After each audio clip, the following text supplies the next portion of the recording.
नमस्कार। दोपहर समाचार में आपका स्वागत है।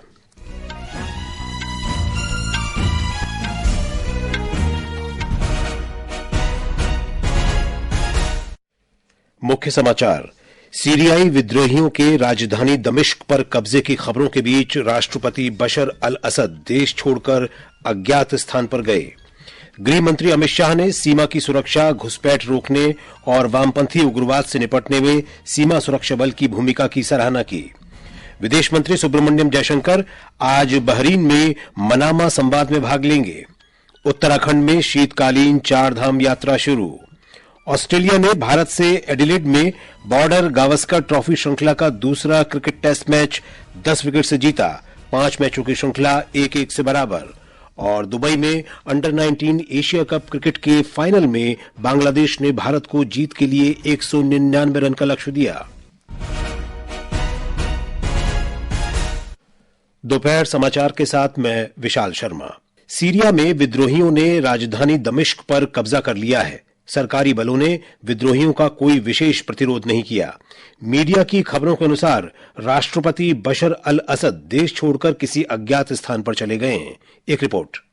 राष्ट्रपति बशर अल असद के शासन का नाटकीय पतन पश्चिमी एशियाई राजनीति में एक भूकंप के समान है। इससे संभावित रूप से रूस और ईरान दोनों का प्रभाव कमजोर हुआ है, जिन्हें लंबे समय से सीरिया का महत्वपूर्ण क्षेत्रीय सहयोगी माना जाता रहा है। हयात तहरीर अल शाम के कमांडर अबू मोहम्मद अल जुलानी इस घटना में एक प्रमुख नेता के रूप में उभरे हैं, जो सीरिया के प्रधानमंत्री मोहम्मद जलाली के साथ सीधे संपर्क में हैं। प्रधानमंत्री जलाली ने स्वतंत्र चुनावों का आह्वान किया है और तत्काल बदलाव के दौरान विद्रोही नेताओं के साथ काम करने की इच्छा व्यक्त की है। इस बीच कतर, सऊदी अरब, जॉर्डन, मिस्र, इराक, ईरान, तुर्की और रूस ने एक संयुक्त बयान में स्थिति को खतरनाक घटना बताया है और एक राजनीतिक समाधान की वकालत की है। विद्रोहियों ने सभी कैदियों की रिहाई की घोषणा की है और औपचारिक हस्तांतरण की व्यवस्था होने तक वर्तमान प्रधानमंत्री की देखरेख में सरकार के संचालन की बात कही है। दूरसंचार मंत्री ने हामा में इंटरनेट सेवाओं की बहाली और देश भर में इसके सामान्य संचालन की पुष्टि की है। दुबई से विनोद कुमार की रिपोर्ट के साथ समाचार कक्ष से मैं मुकेश कुमार। इस बीच लेबनान ने कहा है कि वो बेरूत को दमिश्क के साथ जोड़ने वाली सीमा को छोड़कर सीरिया के साथ लगी अपनी सभी जमीनी सीमाओं को बंद कर रहा है। जॉर्डन ने भी सीरिया के साथ लगी अपनी सीमा बंद कर दी है। गृह मंत्री अमित शाह ने देश की सीमा की सुरक्षा, घुसपैठ रोकने और वामपंथी उग्रवाद से निपटने में सीमा सुरक्षा बल की भूमिका की सराहना की है। गृह मंत्री ने कहा है कि सीमा सुरक्षा बल 6 दशकों से देश की सीमा सुरक्षा को मजबूत करने में लगी है। जोधपुर में आज सीमा सुरक्षा बल के 60वें स्थापना दिवस में श्री शाह ने कहा कि वर्ष 1965 से देश की पूर्वी और पश्चिमी सीमाओं को सुरक्षित रखने में सीमा सुरक्षा बल ने उत्कृष्ट कार्य किया है। सीमा सुरक्षा बल ने हमारी सुरक्षा को चाक चौबंद रखा है और ये देश की बढ़ती हुई सुरक्षा जरूरियातों आपके बगैर ये पूरी करना ये असंभव है। इसीलिए 25 बटालियन से शुरू हुआ ये बल आज 193 बटालियनों तक पहुंचा है और 2,70,000 जवानों की संख्या वाला ये विश्व का सबसे बड़ा सीमा रक्षक बल है। इसका पूरे भारत को गौरव है। गृह मंत्री ने कहा कि प्रधानमंत्री नरेंद्र मोदी के नेतृत्व में देश के सुरक्षा परिदृश्य में बड़ा बदलाव आया है। श्री अमित शाह ने कहा कि भारत सरकार ने सीमा पर बुनियादी ढांचे को मजबूत करने पर विशेष ध्यान दिया है और इसके लिए हर वर्ष बजट में विशेष प्रावधान किया जाता है। उन्होंने कहा कि सरकार ने सीमा पर स्थित गांवों के लिए जीवंत ग्राम योजना शुरू की है, जिससे सीमावर्ती गांवों में रहने वाले लोगों को सम्मान, रोजगार और सभी मूलभूत सुविधाएं उपलब्ध कराई जा सकें। प्रधानमंत्री नरेंद्र मोदी कल राजस्थान और हरियाणा जाएंगे। राजस्थान में प्रधानमंत्री जयपुर प्रदर्शनी और सम्मेलन केंद्र में राइजिंग राजस्थान ग्लोबल समिट 2024 का उद्घाटन करेंगे। इस अवसर पर श्री मोदी लोगों को संबोधित भी करेंगे।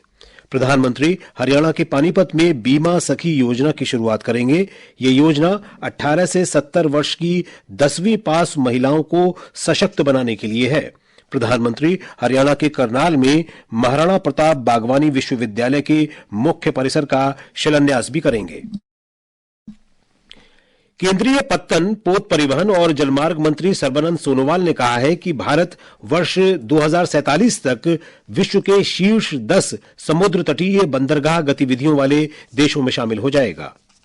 We have already set the target very clear. By 2047, when India will celebrate its 100 years of independence, those glorious moments will witness the fact that India, among the top 10 maritime nations in the world, whether it is cargo handling, whether it is shipbuilding, ship repairs, in all the verticals, we have already put our step. Shri Sonowal ने कल चेन्नई में Kamarajar port trust के रजत जयंती समारोह में भाग लिया। उन्होंने कामराजार बंदरगाह पर 545 करोड़ रुपए की लागत से बनने वाले कैपिटल ड्रेजिंग एकीकृत कमान और नियंत्रण केंद्र की आधारशिला भी रखी। ये समाचार हमारी वेबसाइट www.newsonair.gov.in और हमारे न्यूज ऑन एआईआर ऐप पर भी उपलब्ध हैं। दोपहर समाचार में आपका फिर स्वागत है। विदेश मंत्री डॉक्टर सुब्रमण्यम जयशंकर आज कतर की राजधानी दोहा में मनामा संवाद में भाग लेंगे। हमारे संवाददाता ने बताया है कि आतंकरोधी रणनीतियों और क्षेत्रीय संघर्षों जैसे जटिल सुरक्षा मुद्दों के राजनयिक समाधान के लिए मनामा संवाद एक महत्वपूर्ण मंच है।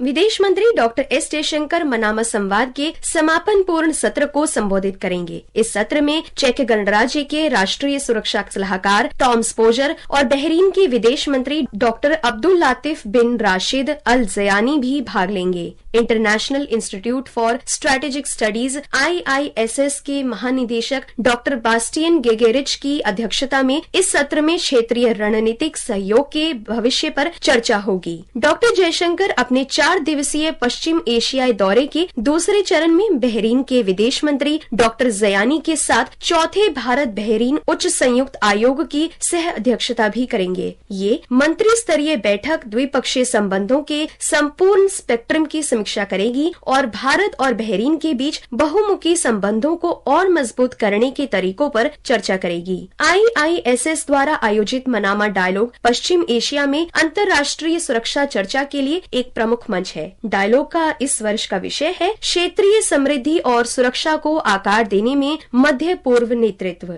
दुबई से विनोद कुमार की रिपोर्ट के साथ समाचार कक्ष से वैष्णवी। रक्षा मंत्री राजनाथ सिंह आज से रूस की 3 दिन की यात्रा पर जाएंगे। श्री राजनाथ सिंह मॉस्को में रूस के रक्षा मंत्री आंद्रे बेलोसोव के साथ सेना और सैन्य प्रौद्योगिकी सहयोग पर भारत रूस अंतर सरकारी आयोग की 21वीं बैठक की सह अध्यक्षता करेंगे। भारतीय वायुसेना की पश्चिमी कमान के कमांडरों का 2 दिन का सम्मेलन कल नई दिल्ली में संपन्न हो गया। सम्मेलन में वायुसेना प्रमुख air chief marshal AP Singh ने पश्चिमी कमान के कमांडरों के साथ चर्चा की। उन्होंने युद्ध कौशल में जीत हासिल करने की क्षमता हासिल करने के लिए प्रशिक्षण की आवश्यकता के बारे में विचार विमर्श किया। उन्होंने इस वर्ष के विषय भारतीय वायुसेना सशक्त, सक्षम, आत्मनिर्भर पर बल दिया। थल सेनाध्यक्ष जनरल उपेंद्र द्विवेदी ने कल उधमपुर में उत्तरी कमान मुख्यालय में तीनों सेनाओं की बैठक की अध्यक्षता की। जनरल उपेंद्र द्विवेदी को जम्मू कश्मीर और लद्दाख में परिचालन तैयारियों के बारे में जानकारी दी गई। बैठक में तीनों सेनाओं और भारत तिब्बत सीमा पुलिस के वरिष्ठ अधिकारियों ने भाग लिया। सेना प्रमुख हाल ही में शामिल किए गए अत्याधुनिक हथियारों और उपकरणों का भी निरीक्षण किया। पूर्वी लद्दाख में वास्तविक नियंत्रण रेखा पर साप्ताहिक संयुक्त गश्त फिर शुरू होने के बाद भारत और चीन के बीच तनाव कम होने के बीच ये बैठक महत्वपूर्ण मानी जा रही है। ये समाचार आकाशवाणी से प्रसारित किए जा रहे हैं। ताजा समाचार जानने के लिए आप हमारे social media handle X@AIR News Hindi को फॉलो कर सकते हैं। उत्तराखंड में बहुप्रतीक्षित शीतकालीन चारधाम यात्रा शुरू हो गई है। इस दौरान श्रद्धालुओं को चारों पवित्र धामों के शीतकालीन निवास स्थल जाने का अवसर मिलता है। मुख्यमंत्री पुष्कर सिंह धामी ने रुद्रप्रयाग जिले के ऊखी मठ में ओंकारेश्वर मंदिर में यात्रा का आधिकारिक रूप से उद्घाटन किया। सर्दी के मौसम में ये भगवान केदारनाथ की मूर्ति का निवास स्थल है।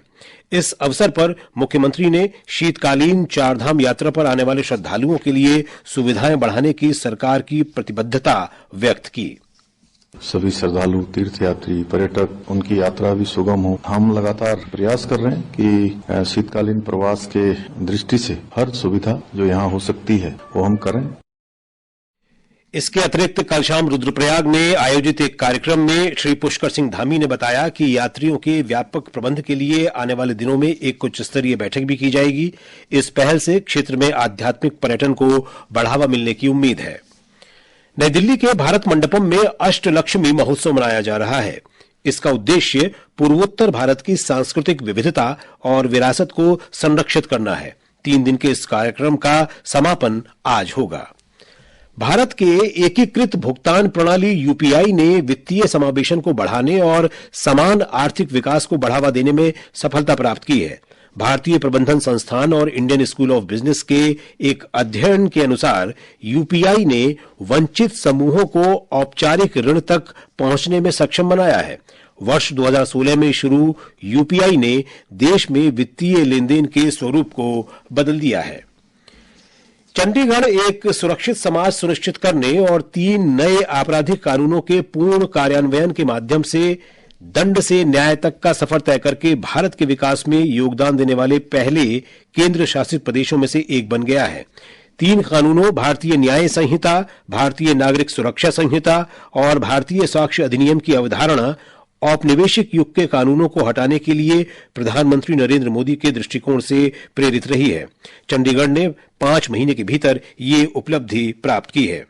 मीडिया को संबोधित करते हुए चंडीगढ़ के पुलिस महानिदेशक सुरेंद्र यादव ने कहा कि ये कानून विकसित भारत को दर्शाते हैं। श्री यादव ने कहा कि अपराध प्रक्रिया संहिता, भारतीय दंड संहिता और भारतीय साक्ष्य अधिनियम लोगों की आवश्यकताओं के अनुरूप नहीं थे। और अब खेल खबरों के साथ है दिव्या तोमर।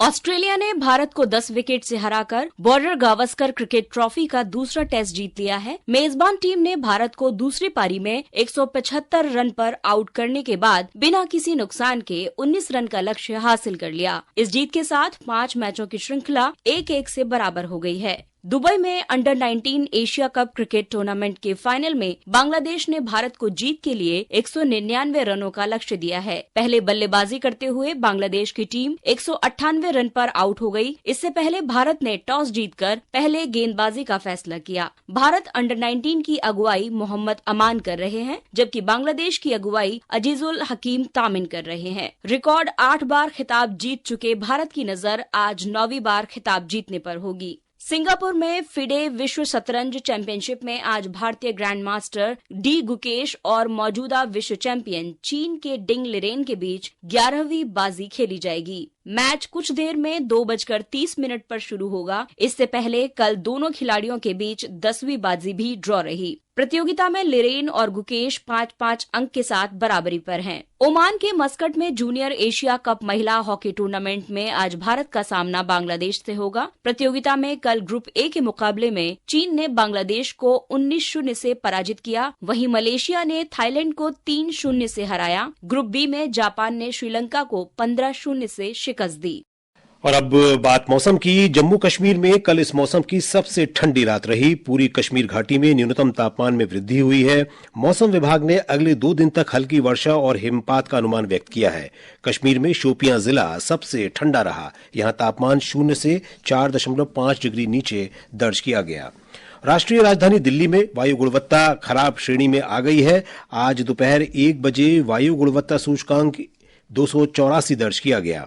केंद्रीय प्रदूषण नियंत्रण बोर्ड के अनुसार राजधानी के कुछ क्षेत्रों में AQI 300 का आंकड़ा पार कर गया है।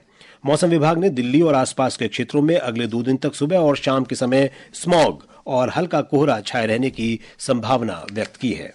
और अब अंत में मुख्य समाचार एक बार फिर। सीरियाई विद्रोहियों ने राजधानी दमिश्क पर कब्जा किया। इन खबरों के बीच राष्ट्रपति बशर अल असद देश छोड़कर अज्ञात स्थान पर गए।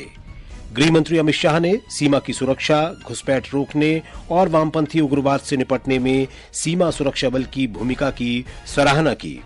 विदेश मंत्री सुब्रमण्यम जयशंकर आज बहरीन में मनामा संवाद में भाग लेंगे। उत्तराखंड में शीतकालीन 4 धाम यात्रा शुरू। ऑस्ट्रेलिया ने भारत से एडिलेड में बॉर्डर गावस्कर ट्रॉफी श्रृंखला का दूसरा क्रिकेट टेस्ट मैच 10 विकेट से जीता। 5 मैचों की श्रृंखला 1-1 से बराबर। और दुबई में अंडर 19 एशिया कप क्रिकेट के फाइनल में बांग्लादेश ने भारत को जीत के लिए 199 रन का लक्ष्य दिया। इसके साथ ही दोपहर समाचार का ये अंक समाप्त हुआ। नमस्कार।